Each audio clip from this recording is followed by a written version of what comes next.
नमस्कार, स्वागत है आप सभी का इंटर न्यूज में। मैं हूं आपके साथ शाफनी पटनायक। बुलेटिन की शुरुआत करेंगे बड़ी खबर के साथ। मध्य प्रदेश में चल रहे निकाय चुनाव बीजेपी और कांग्रेस के लिए बहुत महत्वपूर्ण है।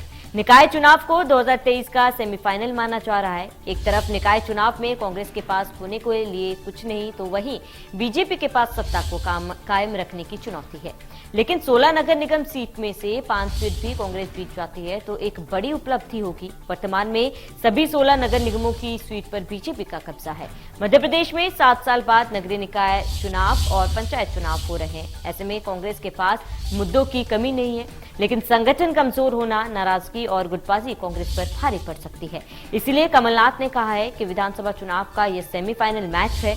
कमलनाथ ने साफ करते हुए कहा है कि सभी विधायक और विधानसभा चुनाव लड़ने के दावेदार यह बात अच्छी तरह से याद रखें कि निकाय चुनाव का प्रदर्शन उनका रिपोर्ट कार्ड भी तैयार करेगा। मतलब स्पष्ट है कि 2023 में उसे ही कमलनाथ टिकट देंगे जिनका परफॉर्मेंस नगरीय निकाय चुनाव और पंचायत चुनाव में बेहतर होगा। कांग्रेस में नगरीय निकाय चुनाव में 3 विधायक और 1 विधायक की धर्मपत्नी को महापौर का प्रत्याशी बनाया गया है। वहीं बीजेपी की बात कर ले तो राष्ट्रीय नेतृत्व की गाइडलाइंस के अनुसार बीजेपी ने एक भी विधायकों को मैदान में नहीं उतारा है। नए और युवा चेहरे संगठन के वरिष्ठ नेताओं को महापौर का प्रत्याशी बनाया, लेकिन विधायक और मंत्रियों से लिखवा कर लिया गया कि आपके क्षेत्र में बीजेपी के प्रत्याशी को हार नहीं मिलना चाहिए। अगर हार मिलती है तो फिर 2023 के विधानसभा चुनाव में टिकट के लिए सोचने वाली बात होगी।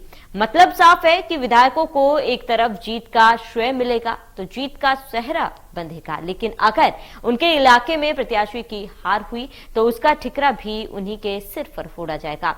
यही वजह है कि चुनाव में दोनों ही पार्टी के विधायक, पूर्व मंत्री, कैबिनेट के मंत्री अपनी पूरी ताकत झोंकते हुए दिखाई दे रहे हैं। लेकिन 17 और 18 जुलाई को ही स्पष्ट हो पाएगा कि नगरीय निकाय चुनाव और पंचायत चुनाव का सेहरा किसके सिर बंधेगा।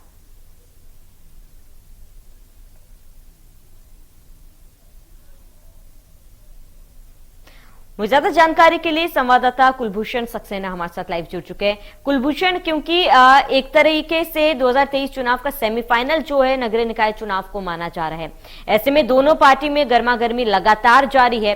नाराज कई ऐसे विधायक है, कार्यकर्ता है जिन्हें मनाने की कोशिश भी की जा रही है। लेकिन अगर अभी के अपडेट की बात की जाए तो फिलहाल दोनों पार्टियों में क्या कुछ तस्वीरें हैं, कितनी हलचल देखी जा रही है?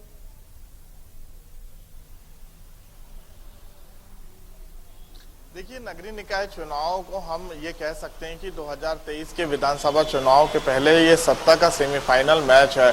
और इस सेमीफाइनल मैच में जहां कांग्रेस ने पूर्व मंत्रियों के साथ विधायकों को जिम्मेदारी दी है, तो वहीं बीजेपी ने लिखित में जो है विधायकों से लिखवाया है।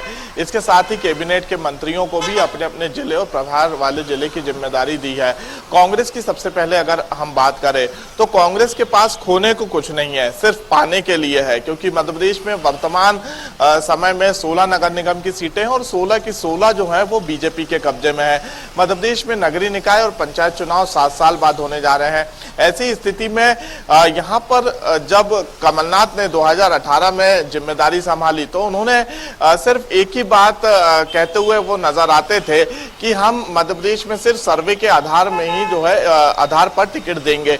अब ऐसी स्थिति में यहाँ पर विधायकों का रिपोर्ट कार्ड देखा जाएगा, उनकी परफॉर्मेंस देखा जाएगा, तो कह सकते हैं कि विधायकों की ये अग्नि परीक्षा है कि उनका नगरीय निकाय चुनाव में कैसे बेहतर प्रदर्शन रहता है। क्योंकि एक विधानसभा सीट में कितने पार्षद प्रत्याशियों को विधायक जिता सकते हैं, क्योंकि विधायकों ने कई अपने समर्थकों को पार्षद का टिकट दिलाया है।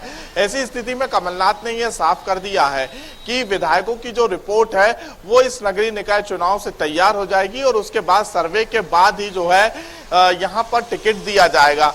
तो कह सकते हैं कि अब जो 95 कांग्रेस के विधायक है, कहीं ना कहीं उनके लिए ये एक अग्नि परीक्षा है और इस अग्नि परीक्षा में वो पास होते हैं या फेल, ये देखने वाली बात होगी। लेकिन फिलहाल सभी विधायक, पूर्व मंत्री जो है मैदान में उतर चुके हैं और अपने अपने प्रत्याशी हैं, जो उनके समर्थक हैं, उनको जिताने के लिए दमखम लगाते हुए नजर आ रहे हैं।